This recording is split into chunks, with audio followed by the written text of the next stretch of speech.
So I realized that I didn't really explain. I kind of have some code knowledge, even though I said that I didn't. So I went to design school in 2013, 2014 and learned HTML and CSS and then tried to learn JavaScript and failed at it multiple times. Now that I've started to build my own app and launched it, here is basically what changed. I always loved building things, but coding has always been some sort of a brick wall where I couldn't figure it out. In 2014, I learned like the basics and tried to learn JavaScript on top of the curriculum in school and failed at it. In 2016, one of my friends built an app in Android and there were some things interesting to do with JavaScript because it was built in Node.js. So I tried to figure it out and failed again. In 2021, when I started streaming and it was COVID and all of that, I thought about building some overlays for my stream and that requires some sort of JavaScript. So I tried to learn again and I failed again. And then in 2024, when I was in Japan, I decided to take some time out of my day to do a full JavaScript course and I finished it.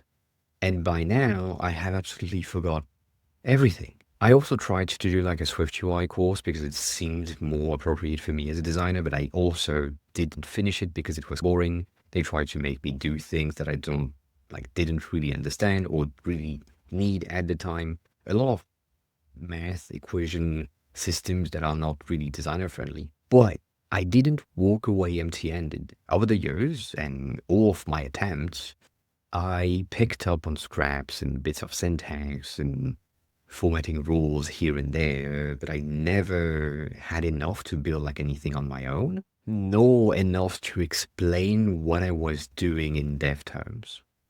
I had enough to communicate with the devs so that they understand me, I understand them, and we can build together, but, not enough. So it wasn't until I used Cursor that anything clicked. And at that point, I didn't need to become a developer anymore.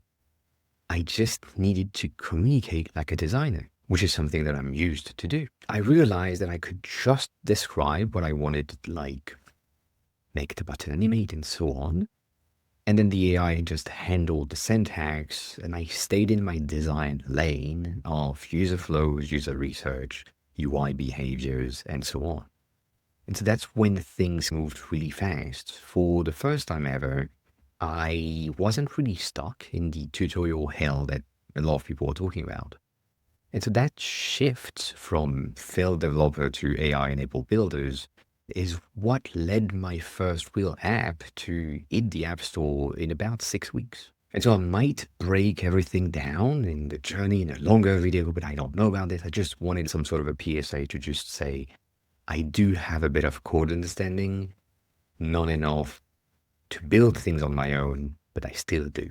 Anyways, bye.